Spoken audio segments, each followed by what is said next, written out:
The pot roast on my plate was cooling fast untouched, while the smell of rosemary and garlic tried in vain to cover the tension hanging in the room. Sunday dinners at my parents' house always followed the same script, mother gliding around the table, refilling water glasses, like she was conducting a symphony, father checking his watch, as though punctuality equaled virtue. The china gleamed, the chandelier sparkled, and beneath the polished veneer lay 30 years of quiet favoritism that everyone pretended not to see. I had promised myself I wouldn't let it get to me tonight.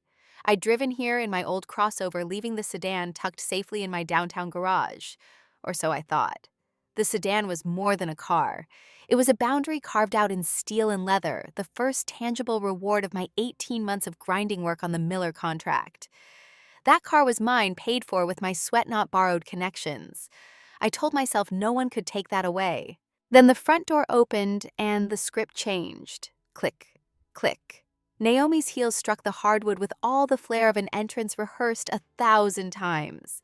She breezed in late, her hair windswept her smile wide.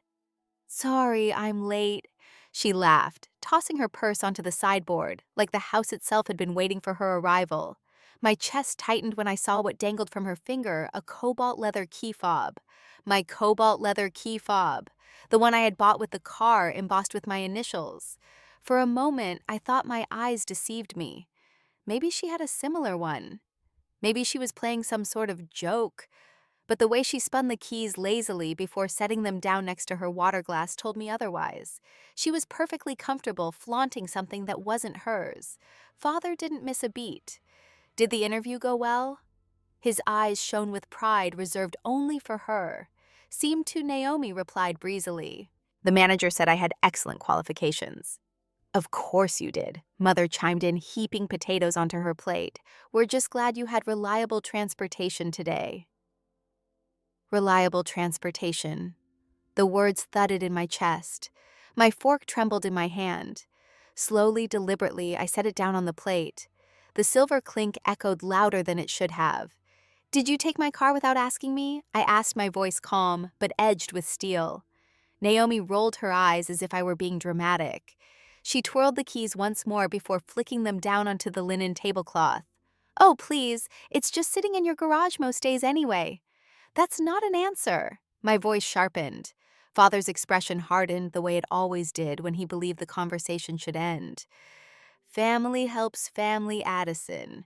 Your sister needed to make a good impression today." The phrase family helps family wasn't new. I'd heard it used as a shield, a justification, an excuse for years. It was the line that explained why my sweaters went missing, why Naomi's tuition was mysteriously covered, when mine wasn't, why my victories became invisible, while her failures were cushioned. Tonight, it was their shield. Again. "You could have asked," I said, the words clipped. Mother's smile tightened, eyes cool. "Honestly, darling, it's not as if you were using it." The dismissal burned. It always did. But tonight something different flared beneath the sting, a slow, steady fury, the kind that doesn't roar, but smolders. I remembered reaching for my spare key that morning on the hook by my apartment door, finding the peg empty. I'd assumed I'd misplaced it. Foolish of me not to consider the more obvious truth someone had simply taken it because they believed they could. I glanced back at Naomi. She had already moved on, scrolling through her phone, with the same careless entitlement that had shadowed my life. To her, the sedan wasn't my boundary, my proof of independence. It was just another shiny thing to borrow, another resource to drain. And my parents. They saw nothing wrong. To them, it was sharing. To me, it was theft, dressed up in family loyalty. I leaned back in my chair, taking in the tableau, mother pretending serenity, father masking control with authority, Naomi basking in the unearned glow of approval, and me at the same table, but never truly part of it. My stomach twisted, not from the food, but from the clarity slicing through me. This wasn't about a car. It was about a pattern. And patterns only change when someone breaks them. For years, I had been the dutiful daughter, showing up, swallowing resentment, believing if I worked harder, they'd see me. But seeing Naomi with those keys dangling from her hand, smiling like the world owed her, I realized something: I could work myself into the ground, earn degrees, close million-dollar deals, buy my own sedan, and in this house I would still be the daughter expected to yield. Not tonight. I folded my napkin slowly, deliberately, and placed it beside my plate. My voice came out low but steady. This ends now. 3 pairs of eyes turned toward me, confused, maybe even amused, thinking it was another one of my empty protests. But they didn't know the storm already gathering inside me. They didn't know the plan I was beginning to form. They didn't know that the keys Naomi tossed so carelessly were about to become useless to her, because I was done playing by their rules. By the time dessert plates were cleared, I had already retraced the steps that put my spare key in Naomi's hand. It hadn't been laziness or carelessness. It had been trust weaponized. A week earlier, Mother texted while I was between client calls. "Addie, the mobile detailer can come Friday between 10 and 12 if that works. He prefers having garage access. If you're at the office, I can let him in." I'd answered without thinking, without remembering that favors in this family were a one-way street. "Thanks, Mom. I'll leave the spare with you after dinner tonight. The key fob is cobalt. Please give it back after the appointment." She'd sent a thumbs up, then a heart. Friday came and went. The sedan emerged, spotless ceramic coat shining like midnight water. On Saturday, Mother apologized for forgetting to return the key, promising to bring it Sunday. Don't worry, I'd said 3 words that have covered more damage than insurance ever could. I tucked the primary fob into my work tote and drove my old crossover for errands, planning to collect the spare at our next dinner. Good intentions make excellent alibis. I thought of last autumn's cardiology consult, the one after Father's minor stroke. Rituals help Dr. Patel had told us, hands folded, voice calm. Shared meals reduce stress, maintain connection, even if conversation is complicated. The word complicated did a lot of heavy lifting. So I went back to Sunday dinners, biting my tongue, tracking my pulse, telling myself it was obedience to medical advice, not capitulation. I told myself that showing up meant I hadn't given up. Maybe the truth was pettier. I wanted witnesses. I wanted them to see me, to see the adult their daughter had become. But recognition never arrived. Only expectations did. In the kitchen, I rinsed my plate and watched steam rise from the sink like a warning. Mother stood beside me, drying crystal stems with a linen towel she reserved for holidays. "You overreacted," she said, as if we were discussing a seating chart. "Naomi needed the car. You were at home working. It's not as if you were inconvenienced." "I was violated," I said evenly. "There's a difference," she sighed, the theatrical kind that says you're exhausting. "Family shares. Sharing requires asking." Mother set the goblet down and turned to face me, pearl earrings catching the light like small, hard moons. "Addison, you've become so rigid, so transactional. Where is the generous girl I raised?" "She grew up," I said, "and she learned the rules that consent matters, that boundaries prevent resentment, that generosity is a gift, not a tax." Her mouth thinned into a line. "Your father worked overtime for you. We all sacrificed. $600 a semester for books," I replied softly. I kept the receipts. I didn't add that I'd paid for the difference with bookstore shifts and tips from the late-night diner 2 blocks off campus. We both knew. When I came back to the dining room, Naomi was posing the keys against the white tablecloth, angling them for better light, like she was styling product photography. "Delete the posts," I said. "All of them." She shrugged. "People already saw." "What difference will it make?" "The difference between a mistake and a lie," I said. Father checked his watch again, as if time would rescue him. "Enough. Addison, your sister needs reliable transportation. You work from home 3 days a week. The car sits idle. Insure her as an authorized driver and be done with it." Authorized driver. The phrase pricked. "She isn't on my policy," I said, "and I wouldn't add her if she begged. I didn't mention the hydrant yet. I didn't have to." The truth would arrive with the morning's light and a body shop estimate. I picked up the cobalt fob and felt the cool weight against my palm. The soft leather had warmed quickly when Naomi wore it like jewelry. I slipped it into my purse. "Where are you going?" Father asked. "Home," I said, "to consider the rest of my life." It wasn't a threat, it was logistics. Outside, the evening air carried the bite of late spring that Denver never quite shakes. I stood by my crossover and stared down the block at the blue sedan parked under the street lamp, the scrape catching light like a scar. The anger that had burned hot at the table cooled into something sharper, more precise. Rage was a flare. Strategy was a scalpel. I unlocked my SUV and sat hands still on the key, engine off. In the dark, the dashboard threw a soft halo across my bare knuckles. I could call the police and report unauthorized use. I could send screenshots to HR, preemptively explain the social media mess before whispers reached the wrong ears. I could write a line item invoice to my parents for Naomi's networking excursions until they learned what sharing costs. Or I could do something cleaner. I opened notes and typed a list the way I always did when a deal looked messier than it needed to be. Problem family, ignores boundaries, sister exploits access, reputation at work, collateral damage, constraints, insurance exposure, holiday ritual, medical, keep the peace. Objective. Remove opportunity for violation without performing pain in public. Solution candidates. 1 police report.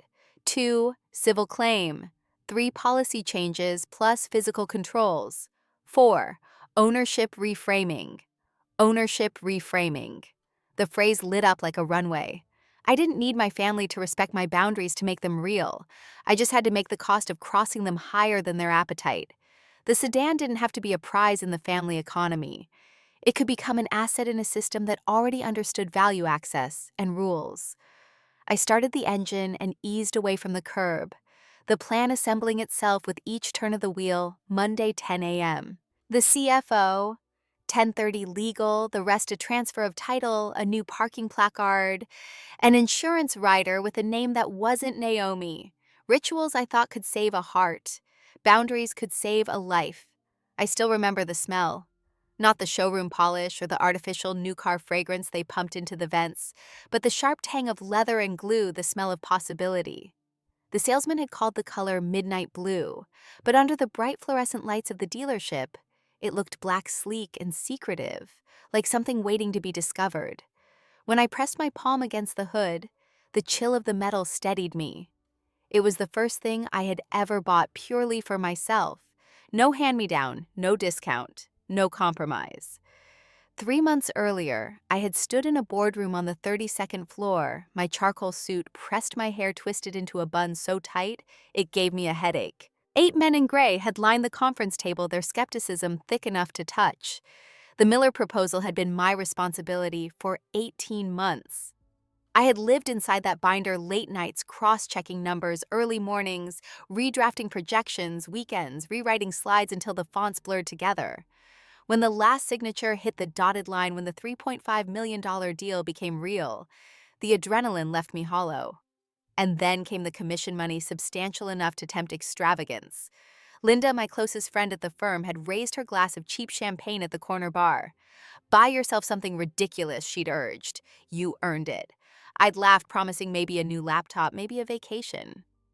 But as I walked back to my apartment that night, the cold air pressing against my cheeks, I realized I wanted more than upgrades. I wanted proof. Something I could touch, something no one could explain away as luck or timing or favoritism.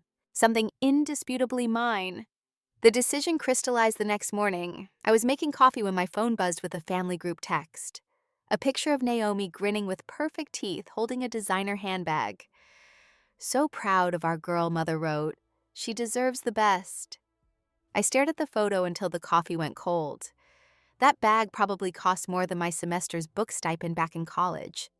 I remembered working 2 jobs to cover what my scholarship didn't, while Naomi rotated through majors like they were elective hobbies. She always deserved the best, even when she quit, even when she failed.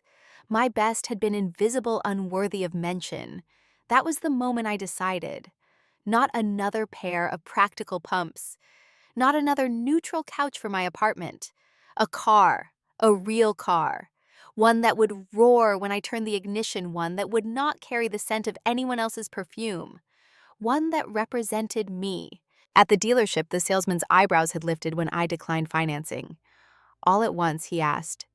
Without a cosigner, I'd slid the cashier's check across the desk, relishing the small shock on his face. Yes, I said, my voice steady. Without anyone's permission. The paperwork took half an hour, but the thrill lasted far longer. When he handed me the cobalt leather fob embossed with my initials, it felt heavier than it should have, heavy with promise. Driving it off the lot, the leather seats hugged me in ways no living person ever had. The hum of the engine drowned out the nagging voice that said I'd always be second best. I remember calling Linda from the parking lot of a diner, my hands still trembling on the steering wheel. I did it, I said. I bought something new. For once in my life, I didn't settle. She screamed so loud I had to hold the phone away from my ear. Every mile in that sedan became a quiet rebellion. Against hand-me-down sweaters, against secondhand furniture, against years of being told, don't be selfish. The midnight blue gleamed back at me like a mirror reflecting someone I hadn't let myself acknowledge, a woman who fought for her place and won. It wasn't about luxury. It was about sovereignty. And yet sovereignty is fragile. All it took was a dangling keychain at a Sunday dinner to remind me how easily it could be stolen, or worse, dismissed as communal property. My parents didn't see the sweat embedded in the leather seats, the long nights whispered into the steering wheel, the pride stitched into every monthly payment receipt. To them, it was just a car. To Naomi, it was an accessory. To me, it was a battle flag. That's why the scratch on the passenger door cut deeper than paint. It wasn't the money or the inconvenience, it was the casualness. Naomi had sideswiped a hydrant and shrugged as if damage was inevitable, as if insurance would wipe it away. To her, it was nothing. To me, it was evidence that she had driven over the boundary I had carved with blood and paper. Evidence that no matter how hard I fought, they would always take if I left the door unlocked. But not anymore. The midnight blue wasn't just mine, it was my declaration. And if they couldn't understand boundaries, then I would build a boundary they could never cross. The night air bit at my skin as I stepped into the driveway, the kind of cold that sharpened every nerve. Naomi leaned against the sedan like it belonged to her arms, crossed expression casual, careless. "It's nothing," she said, waving a manicured hand. "Just a little scratch in a parking lot. Insurance will cover it." But when I crouched down, the truth screamed back at me. The scratch wasn't little. It was a foot-long scar running across the passenger door, metallic paint gouged deep. Embedded in the streak was a smear of red paint. Not from another car, too low, too precise. From a fire hydrant? "You hit a hydrant, didn't you?" My voice came out flat, controlled. Naomi's eyes flicked away. "So what? Nobody got hurt. It's just a car. Insurance will handle it." Insurance. The word made my stomach turn. My policy was crystal clear, only authorized drivers were covered. Naomi was not on that list, which meant if the insurer found out, I'd be stuck with the bill and my premiums could skyrocket for years. I pulled out my phone and snapped pictures of the scrape, the angle, the flecks of red. "Documentation evidence." Naomi groaned loudly behind me. "Seriously, Addison. You're going to make a federal case out of this. It's just paint." To you, maybe I said evenly, though my pulse hammered in my ears. To me, it's liability, it's money, and more than that, it's mine, not yours. In my head, the connections sparked like live wires. The missing laptop from sophomore year borrowed by Naomi and never seen again. The spare apartment key she pocketed during a quick visit, leaving me to change the locks. The countless sweaters and pieces of jewelry that evaporated into her closet. Every time the refrain from my parents was the same, "Family helps family." I stood up and walked back inside without another word. Naomi trailed after me, muttering excuses. At the dining table, I set my phone down so the screen glowed in the center. The scratch photos, the unauthorized driver clause from my policy. "This isn't just a scratch," I said, voice calm, but cutting. "This is proof someone drove my car without permission. Proof that I could be left holding the bill." Father scowled, his tone dismissive. "You're overreacting. Cars get scratched. They're meant to be used to wear out. That's life." I met his eyes steady. "No, cars are meant to be driven by their owners or by people they authorize, not stolen under the guise of family." Mother sighed, that long, theatrical sound I knew too well. "Addison, why do you have to be so rigid?" "Your sister needed help. You were at home working. She was out trying to make connections." Connections, I swiped to another photo and placed it on the table, Naomi's Instagram post. The midnight blue sedan gleaming under streetlights, her hand spread proudly across the hood. The caption, "Thanks Mom and Dad for the amazing gift. Blessed new car, family support." The silence that followed was louder than any argument. "This isn't about generosity," I said. "This is theft. Theft dressed up as love." The words hung in the air heavy. The clock in the hallway ticked each second like a gavel. For once I didn't shrink, I didn't apologize. I picked up my phone, slid it back into my purse, and said quietly, "If you won't respect my boundaries, I'll make boundaries you can't cross." The ride home in my old crossover felt both familiar and foreign. From my 12th floor apartment window, I looked down at the midnight blue sedan in the lot, the gash visible even from up here. My anger had cooled, settling into something sharper. Rage was a flare. Strategy was a scalpel. I sat at my desk, the glow of my laptop lighting the room. I could call the police and report unauthorized use. I could email HR and explain the social media posts before gossip twisted them further. Or I could do something better, something clean, airtight.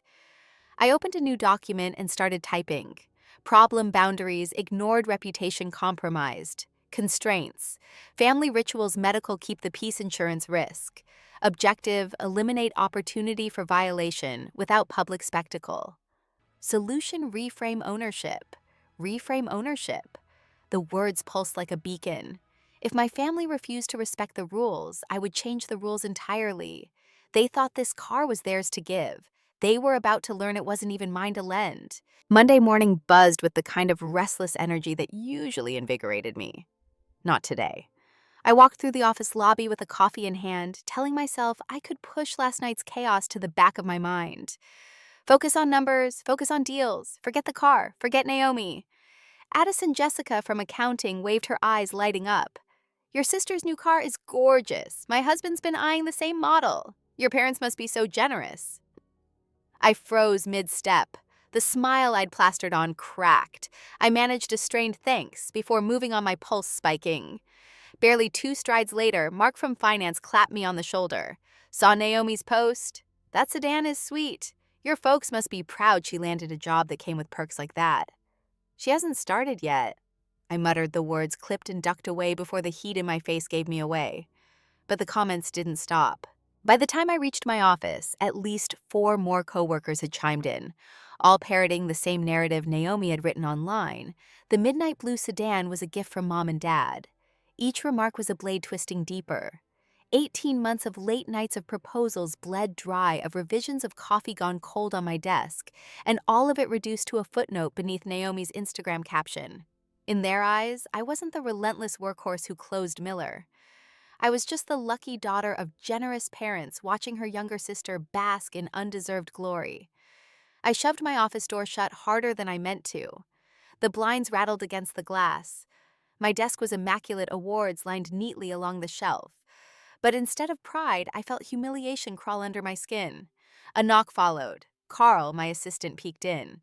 "Hey, Addison, you've got the budget meeting with Crawford at 10. Want me to block an extra 30 minutes? You look like you've got more to say than numbers." I drew in a slow breath, forcing composure. "Yes, add 30. And clear my afternoon. Also find out who manages the company vehicle fleet." Carl blinked but didn't ask questions. He only nodded. "Will do." When he left, silence swallowed the room. My fingers tapped restlessly against the desk, my mind awhirl. What were my options? File a police report for unauthorized use. Too messy.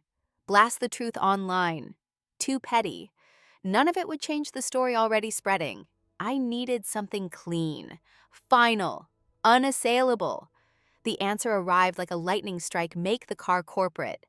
If the sedan no longer belonged to me personally, there'd be no room for debate. Naomi couldn't touch it. My parents couldn't claim it. At work, it wouldn't be mistaken for a spoiled daughter's gift. It would be recognized for what it truly was: an asset earned through strategy, leveraged for the company's benefit. I powered up my laptop and opened a new document. My fingers moved with purpose, laying out charts and figures, mileage reimbursements for sales directors, maintenance costs for company-owned vehicles, the tax advantages of depreciation. On the final slide, I inserted a photo of the midnight blue sedan mocked up with the company logo on the driver's door. I sat back and studied it. The car still gleamed, but now it represented something larger than me. It was no longer just a trophy of survival. It was a shield, a statement. I imagined handing Crawford the proposal. I could already picture his expression, a raised brow, a slow nod. It wasn't just personal anymore. It was professional. It was efficient. It was smart. The humiliation that had burned so hot minutes earlier cooled into resolve. They wanted to treat my car as if it belonged to the family fine. I would remove it from the family's reach entirely. I closed the laptop, squared my shoulders, and whispered to myself, if they won't respect my boundaries, I'll make boundaries in ink. This time there would be no loopholes.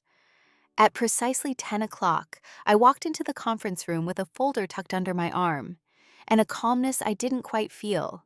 Howard Crawford, the company's CFO, was already there, seated at the head of the polished oak table, flipping through a set of quarterly reports. He glanced up, adjusting his glasses. "Morning, Phillips. You wanted extra time before we dive into numbers." "Yes, sir," I said, sliding the folder across the table. "I have a proposal I believe could reduce costs and strengthen our brand presence." He arched one brow, intrigued enough to set the reports aside. "Go on."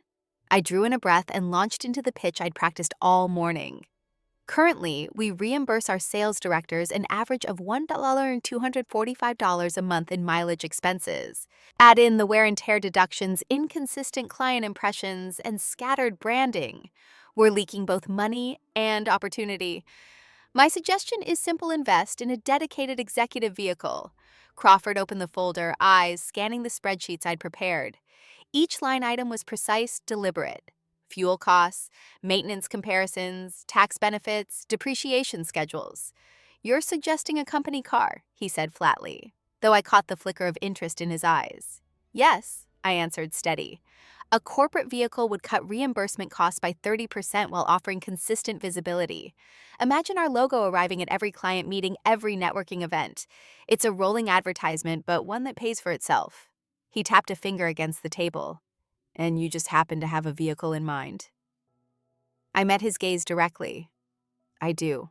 On the final page of the proposal was a glossy photo of the midnight blue sedan mocked up with the Neurotech Solutions logo tastefully placed on the driver's door. The car gleamed under fluorescent lights, sleek and professional. "That's yours, isn't it?" Crawford asked, a faint smile tugging at the corner of his mouth. "It is," I admitted. "I purchased it earlier this year. Fully paid off, well maintained. It meets all specifications and is available immediately. Transferring ownership to the company would be a clean transaction, fair market value, tax benefits intact. Insurance, maintenance, and usage would all be corporate going forward." Silence stretched between us for a moment. He leaned back, steepling his fingers. "You've always been strategic, Phillips. This move, it protects the company and provides an asset we can leverage." He flipped through the packet again, this time slower, more thoughtful. "What about you?" he asked finally. "Once it's company property, you can't just drive it wherever you want. You'd be surrendering some personal freedom." "I understand," I said. "And I've already accounted for that. I'll continue using my crossover for personal errands. The sedan will be reserved exclusively for client meetings and official functions. It's not just a car to me, it's a tool. And I want it protected under a system that respects boundaries better than my family ever could." Crawford studied me for a long moment, then chuckled softly. "I wondered when you'd start playing chess instead of checkers." Heat rushed to my cheeks, but I held his gaze. "Does that mean you approve?" He nodded. "I'll have legal draft the paperwork today." "Smart move, Phillips. Very smart." 2 hours later, I walked out of the legal department with preliminary documents in hand, the words "ownership transfer pending" stamped across the top. My steps felt lighter than they had in weeks. In the hallway, I ran into David Chen, my direct supervisor. "Heard you pitched, Crawford," he said, his tone unreadable. I braced myself. "Yes, the sedan will be transferred to corporate ownership this week." He gave a single approving nod. "It makes financial sense, and it gives you distance from personal complications." Good call. Relief washed through me. He'd seen Naomi's posts, of course he had. Everyone had. But instead of pity or judgment, his voice carried respect. By Wednesday, the company mechanic had buffed the scratch from the passenger door, logging the work as routine maintenance. A sign in the underground garage already read, "Reserved for client relations." The sedan gleamed beneath it, freshly washed, a magnetic logo affixed neatly to both doors. Walter, the company attorney, handed me a pen. "You're sure about this?" "Once you sign, it's corporate property, not yours." I gripped the pen firmly. "That's the point." The ink flowed across the page, crisp and final. My name sealed the deal. The car no longer belonged to me, and in that loss, I gained something greater. Security. Autonomy.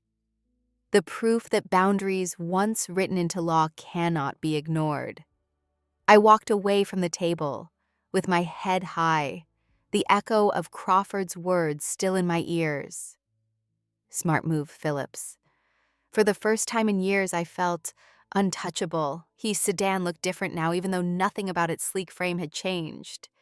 It sat in the underground garage in a space marked "Reserved for Client Relations," freshly polished, the midnight blue paint gleaming under fluorescent lights. The company's magnetic logo clung to both doors, small but undeniable. I stood there for a long moment, keys dangling in my hand, breathing in the faint scent of new leather. It wasn't just my car anymore. It was ours, Neurotech's. A corporate asset entered into the system with a line item insured, documented, and signed into existence by legal. "Beautiful piece of work," Walter, the company attorney, said as he walked past. "Paperwork's filed. Corporate plates arrive next week. Insurance has already switched over. Congratulations, Addison. You've just made your life easier." I smiled faintly, though easier wasn't quite the word. Cleaner, safer, final. That was closer. Later that evening, I sat in my apartment with Linda takeout boxes spread across the kitchen counter, the smell of garlic bread filling the room. She poured us each a glass of wine, tilting her head as I told her the story of how it had all gone down. "To corporate assets," she said, raising her glass. "The most creative boundary setting I've ever seen." I laughed, clinking her glass. "It's not about the car anymore. It's about closing a door they can't walk through." Still, she smirked. "You found a way to turn betrayal into a tax deduction. That's talent." Her joke earned a real laugh from me, one that didn't feel hollow for the first time in weeks. The next morning, the transition became official. HR sent a company-wide memo noting the addition to our fleet executive vehicle available for client relations contact, Addison Phillips, for scheduling. My inbox lit up with a few curious emails from colleagues, but none of them mentioned Naomi or her Instagram posts. Those conversations had been replaced by logistics, mileage requests, and questions about availability. Exactly the shift I needed. When I walked into the garage to drive to a meeting, Carl was waiting by the sedan. He grinned, handing me a clipboard. "First official trip as company property." "Feels different, doesn't it?" "It does," I admitted, sliding behind the wheel. The seat still molded perfectly to my shape. The leather still smelled faintly new, but there was a subtle shift. The weight that used to press on me every time I imagined Naomi behind the wheel flaunting what she hadn't earned was gone. Now, even if she wanted to, she couldn't touch it. As I pulled into traffic, I caught my reflection in the rearview mirror. My posture was straighter, my grip on the wheel firmer. For once, I wasn't bracing for someone else to undermine me. That weekend when I visited my parents for Sunday dinner, Naomi's first words were, "Where's the car?" Her voice cracked higher than usual, almost desperate. In the garage, I said evenly. Her brows furrowed. "But it's a company car now," I cut in. "Not mine to lend. Not yours to borrow." The look on her face was worth every sleepless night, every knot of anxiety. Father's jaw clenched. Mother's hand flew to her pearl necklace. For years, I had folded under those silent gestures, letting guilt and duty push me back into my place. This time, I stayed firm. When the table fell into stunned silence, I finally realized something. I wasn't just protecting a car. I was protecting myself. Back at the office on Monday, I passed by the garage again. The logo on the sedan caught the light. My coworkers now referred to it casually as the company car, not Addison's car. No one mentioned Naomi's posts anymore. The narrative had shifted. Permanently. That night, standing by the window of my apartment, I looked down at the city lights stretching into the distance. For years, my family's entitlement had felt like an unshakable shadow. But tonight the shadow was gone. I whispered to the glass untouchable. And for the first time, I believed it. The pot roast was perfect, that Sunday tender, seasoned just right, filling the dining room with the same smell I'd grown up with. But this time it didn't feel like comfort. It felt like camouflage, a familiar ritual covering up the ambush I knew was coming. I had barely sat down when my father cleared his throat, his corporate voice sliding into place. Addison, your sister needs reliable transportation to continue her job search. The least you could do is let her borrow your sedan occasionally. You work from home 3 days a week. It makes sense. Mother nodded along, placing her napkin delicately in her lap. Naomi leaned forward, eyes wide with manufactured innocence. I'll be careful this time, I swear. That scratch wasn't even my fault. I let them finish their rehearsed lines before setting down my fork. My voice was calm, almost casual. That won't be possible. The room froze. Mother blinked. What do you mean, dear? I took a sip of water, savoring the moment. I don't own that car anymore. Naomi's chair screeched against the hardwood as she shoved it back. What are you talking about? I transferred it, I said. It's now a corporate asset of Neurotech Solutions. I use it exclusively for work. Mother gasped, hand flying to her pearls. Father's face reddened like a storm gathering. Naomi snatched the folder I slid across the table, flipping through the legal documents. Her expression twisted from confusion to rage. This isn't fair. You did this on purpose. Yes, I said simply. I did. The silence that followed was thick. Then my father leaned forward, his voice dropping an octave. Addison, this is beyond selfish. After all we've done for you. I laughed softly, shaking my head. After all you've done, $600 a semester for books. That's what you contributed to my education. The rest I paid for through scholarships, jobs, loans. I've worked for everything I own, including that car. Meanwhile, Naomi drops out of school 3 times and still gets fully funded. Tell me again, who sacrificed what?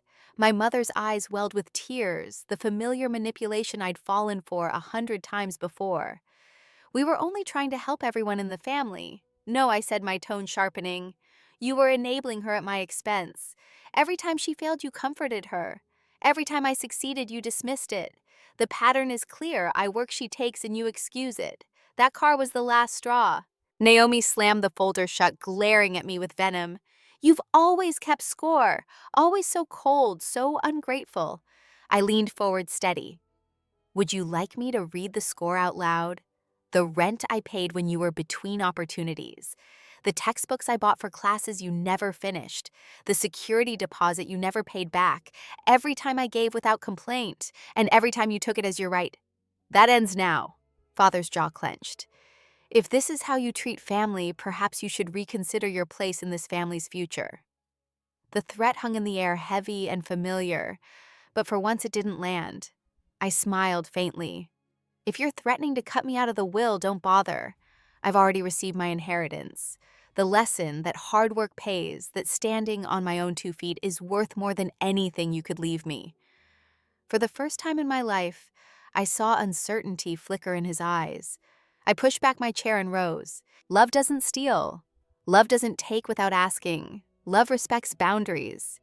If you can't understand that, then I'll keep walking away until you do. Naomi's face twisted, but she said nothing. Mother's tears spilled silently. My father tried to form words, but none came. I picked up my purse, slung it over my shoulder, and walked to the door. My steps were steady, deliberate. At the threshold, I paused and turned back. I love you. But love has limits, and mine is right here. The door clicked shut behind me, quiet but final. For the first time, it wasn't me who felt small in that house. It was them. The following weeks unfolded with an eerie quiet I hadn't experienced before. No frantic phone calls from my mother begging me to be reasonable. No guilt-laced voicemails from my father reminding me of family duty. Even Naomi, usually relentless with her texts and snide comments, went silent. At first, the silence unsettled me. After a lifetime of noise, accusations, excuses, demands, I almost missed it. But as days turned into weeks, I realized silence could be more than absence. It could be space. It could be freedom. Work filled that space quickly. The sedan, now proudly bearing the Neurotech logo, became more than just a vehicle. It became a statement. Clients commented on it at every meeting. Some chuckled at how sharp it looked.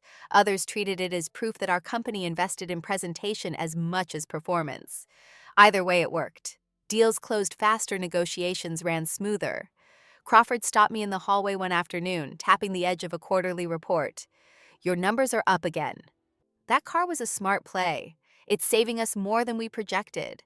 "Glad to hear it," I said, keeping my voice professional, though inside I felt a swell of pride. For once, my strategy wasn't just survival, it was innovation. Recognition followed. Invitations to speak at conferences. Mentorship requests from younger employees who whispered about how I stood my ground. Even my boss, David Chen, began hinting at a promotion. I had always known my work mattered. Now the company did too. On Friday nights, Linda and I made it a ritual to meet for dinner. Over pasta and wine, she'd lean back and study me with a grin. "You're different," she said one night, twirling spaghetti around her fork. "Different, how lighter. Like you finally stopped dragging an anchor." I thought about it. She wasn't wrong. For years, I had carried the weight of being the responsible daughter, the reliable one, the one who smoothed over Naomi's disasters. That anchor had been disguised as family loyalty, but it was heavy all the same. Now, with one decisive signature, I'd dropped it. That didn't mean my family had disappeared.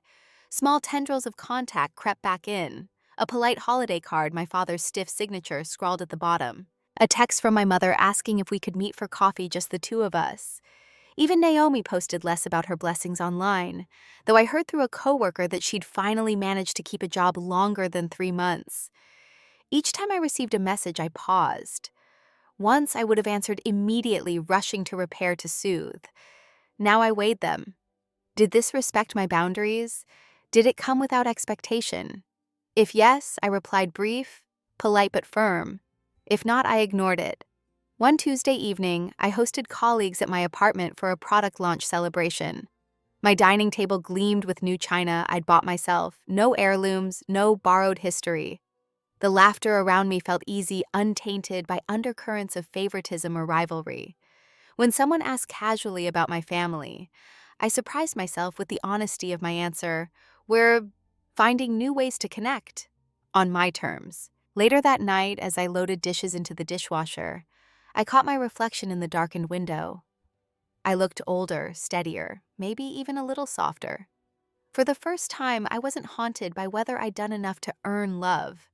I knew now that love wasn't earned by sacrifice alone. It was maintained by respect. The sedan remained parked in its reserved corporate spot, a constant reminder of the boundary I'd drawn. Every time I walked past it, I felt the same rush, not just pride in what I'd built, but relief that no one could take it from me again. Some nights doubt crept in. Was I too harsh? Did I burn bridges that could never be rebuilt? But then I remembered Naomi's laughter as she dangled my keys, my father's cold dismissal, my mother's tears weaponized against me. The bridges weren't mine to maintain if they kept leading me into fire. 6 months after the transfer, I received an official letter from corporate promotion to Executive Vice President of Client Relations. My nameplate gleamed silver under the office lights as I placed it carefully on my desk. Through the window, I could see the sedan parked below, ready for the next client meeting. For once, the car wasn't a symbol of family betrayal. It was a symbol of freedom, of boundaries respected, of a life I was writing myself page by page. And as I leaned back in my chair, hands folded, I realized the aftermath wasn't about loss at all. It was about reclamation. 6 months can change a lifetime. Mine certainly had. From the window of my corner office, I watched Denver's skyline glow under the fading sun. The sedan sat neatly in its reserved spot below the Neurotech logo, catching the last light of day. To my colleagues, it was just another company car. To me, it was a monument, a reminder of the moment I stopped letting others define my worth. I thought back to that night I first saw Naomi's Instagram post, her hand splayed across the hood of my car, the caption crediting my parents for what I had worked so hard to achieve. The sting had felt unbearable then.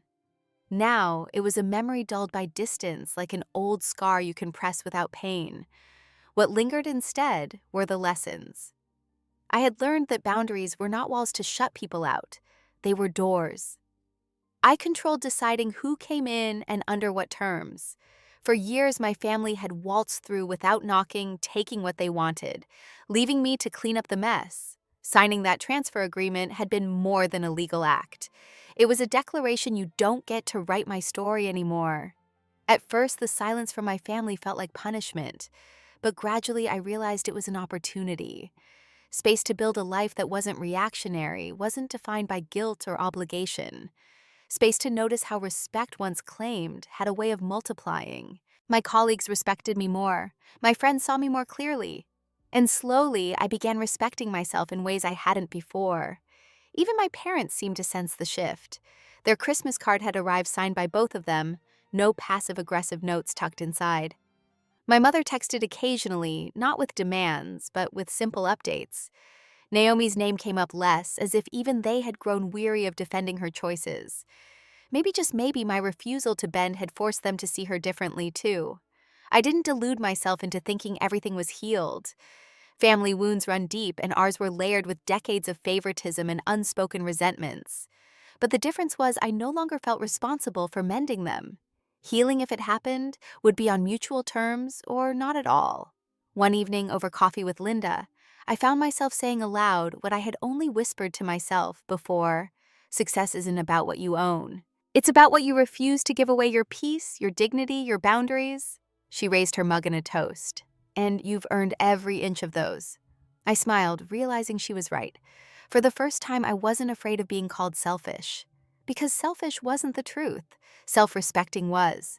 The car had once represented escape-proof. I could buy something new, something mine, free of secondhand scraps. But in becoming corporate property, it had taught me a paradoxical truth. Ownership isn't just possession, it's protection. And sometimes the smartest way to keep something is to let it go in the right direction. Now, when I passed the sedan in the garage, I didn't feel bitterness. I felt pride. It was still my victory, even if the title no longer bore my name. A victory not just over Naomi's entitlement or my parents' dismissals, but over the version of myself that once believed love required endless sacrifice. As the city lights blinked awake outside my office window, I thought of my younger self. The girl who taped streamers for Naomi's Sweet 16 party, who worked 2 jobs while her sister drifted through schools and handouts, who swallowed her anger at every stolen sweater and missing apartment key. If I could speak to her now, I'd tell her, you don't have to earn love by losing yourself. You can set the terms. You can say no. And it won't make you less, it will make you whole. I leaned back in my chair, the hum of the office quiet around me, and felt a rare, steady peace. The car, the family drama, the years of imbalance, they had all led here. To this lesson, to this freedom. Boundaries weren't the end of love. They were the beginning of it. The night of my promotion dinner, the city felt alive in a way I hadn't noticed before.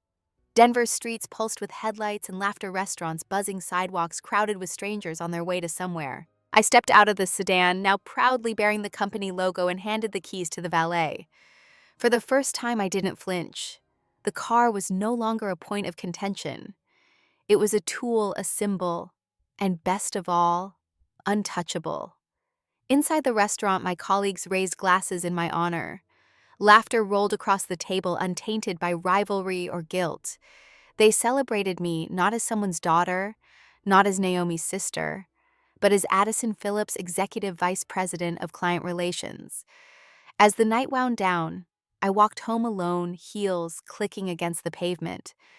The cool air cleared my head, and for the first time in months, I didn't feel the weight of unfinished battles. I felt free. At my apartment, I poured a glass of wine and sat by the window overlooking the city. My phone buzzed on the counter, a text from my mother. "Proud of you. Let's have dinner soon. Just us." I stared at the words, unsure how to respond. There was a time I would have jumped at the invitation, desperate for crumbs of approval. But now I weighed it differently. Dinner wasn't an obligation, it was a choice. I could say yes if it honored my boundaries, or no if it didn't. The power was mine. I set the phone down without answering, choosing silence for tonight. Not out of anger, but out of peace. I thought of Naomi then. Was she still angry? Still scrolling through social media, comparing her life to mine? Or maybe she had finally realized that taking from others only leaves you emptier in the end. Either way, it wasn't my burden anymore. For years, I had carried her failures on my back, cushioning her from consequences. Now she would have to stand on her own or fall trying. The truth was, I didn't hate my sister. I pitied her. And maybe one day, when she learned what responsibility truly meant, we could meet again as equals. Until then, distance was the only kindness I could offer. I sipped my wine, gazing at the lights flickering across the skyline. My life wasn't perfect, but it was mine. Every late night, every scar, every hard-earned dollar had built this freedom. I thought back to my father's words. If this is how you treat family, maybe you don't belong in this family's future. For so long, that threat would have gutted me. But now I saw it clearly. Belonging isn't about blind obedience. It's about mutual respect. If they couldn't see that, then maybe it was their future I didn't need to belong to. Some stories are written in ink, others in scars. Mine was written in both. But the most important chapter was this one, the chapter where I finally picked up the pen myself. As the clock ticked past midnight, I raised my glass in a private toast. To freedom, to boundaries, to writing my own story. The glass clinked softly in the quiet room, but the sound echoed like thunder inside me. For the first time in 32 years, I wasn't the overlooked daughter, the backup plan, the family's safety net. I was simply Addison, strong, steady, and unafraid to walk away when respect was missing. And as I leaned back, letting the hum of the city wash over me, I knew the truth that had taken me a lifetime to learn. Love without respect isn't love. Family without boundaries isn't family. And success without peace isn't success at all. The story wasn't over, but this chapter at least was mine. 6 months after the storm broke, I found myself standing at the tall windows of my office, the Denver skyline awash in orange and gold. The city stretched endlessly alive with movement and possibility. Down in the corporate garage, the midnight blue sedan sat in its reserved spot, gleaming with the company logo. It was no longer just a car, it was a lesson, a shield, a turning point. I thought of the verse my grandmother used to quote when I was a child, words I had rolled my eyes at back then. Do not be deceived, God cannot be mocked. A man reaps what he sows. Galatians chapter 6:7. For so long, my family had sown entitlement. They had watered it with favoritism, fertilized it with excuses, and harvested resentment. Naomi had grown up believing the world owed her everything, that the sweat of others was hers to enjoy. My parents had taught her this not with sermons, but with actions, always giving her more, always minimizing my effort. But seeds don't lie. They grow into what they are planted to be. Naomi's entitlement had borne fruit, fractured trust, damaged relationships, and a sister who finally said no. My parents' favoritism had yielded a house divided where love was conditional and respect was absent. And me, I had sown diligence, patience, sacrifice. It had taken years, but finally, I was reaping something too: independent stability and peace. The beauty of Galatians 6:7 is that it isn't about punishment. It's about truth. You cannot plant weeds and expect roses. You cannot plant theft and expect gratitude. You cannot plant disrespect and expect loyalty. My family had planted one crop. I had planted another, and harvest day had finally come. I turned from the window and sat at my desk, fingers brushing the silver frame that held a photo of me beside the sedan at a client event. To anyone else, it was just a picture of an executive celebrating a deal. To me, it was proof that boundaries, once written in ink, were unshakable. Sometimes people think revenge has to be loud, slammed doors, shouted words, courtroom battles. But revenge can also be quiet. Paperwork, strategy. A smile that says, "You can't touch me anymore." That was my revenge. Not cruelty, not spite, just balance restored. That's what makes stories like mine resonate. They aren't just about cars or money or promotions. They're about justice. About the moment someone who has been overlooked, dismissed, or stolen from finally claims their worth. That's why audiences lean in to hear these true revenge stories, because in each one, there's a reminder that boundaries matter, that dignity matters, that no betrayal goes unanswered forever. The irony is, my family probably still believes I overreacted. They probably tell themselves I was petty or vindictive or ungrateful. But here's the truth: if they had respected me from the start, none of this would have been necessary. If Naomi had simply asked before taking if my parents had defended me just once, the story would be different. I wouldn't have needed to turn my car into a corporate asset. But they mock the rules of fairness, and like Galatians says, God cannot be mocked. You reap what you sow. They planted disregard, and they reaped distance. I planted perseverance, and I reaped freedom. Now, when I meet new employees who struggle with confidence, I tell them the same thing: your achievements belong to you. Don't apologize for them. Don't let anyone take them from you. Sometimes they look at me with wide eyes as if no one has ever told them that before. And maybe no one has. But I know what happens when you let others define your value. I've lived it, and I refuse to let anyone else carry that weight alone. One evening, as I walked out of the office, I passed the sedan again. The logo glinted in the fading light, and I smiled. The scratch was gone, buffed out months ago, but I could still picture it clearly: the ugly red scrape, Naomi's dismissive shrug, my parents' indifference. That scratch had been the spark that ignited everything. And now it was nothing more than a memory erased, like the habit of silence I'd carried too long.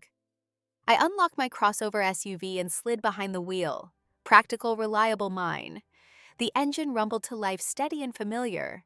Driving home, I felt no bitterness, just clarity. The past was behind me. The future was wide open. At dinner that night with Linda, I shared the verse again, the one echoing in my mind. She nodded thoughtfully, raising her glass. That's exactly it. We all reap what we sow. And Addison, you've sown resilience. No wonder your harvest looks like this. Her words lingered with me long after she left. Because she was right. The story wasn't about punishment. It was about growth. About finally choosing what I wanted to plant in my own life. And so to you who are listening, who see pieces of your own life reflected in mine, remember this: revenge doesn't have to be cruel. It can be wise. It can be lawful. It can be the simple act of protecting what you've built and saying no more. The Bible reminds us that we cannot cheat the harvest. Seeds grow true to their nature. Plant entitlement, reap ruin. Plant integrity, reap respect. Plant boundaries, reap peace. So if you've ever felt dismissed, betrayed, or stolen from, know this: your story isn't over. You can still choose what to plant. You can still choose what to harvest. This was my story. One of many true revenge stories that prove justice doesn't always roar, it sometimes whispers through paperwork and patience. And now I want to hear from you. Where are you watching from? Drop a comment, share your own story, and let's remind the world together. Betrayal may cut deep, but boundaries can heal deeper. Because in the end, we all reap what we sow.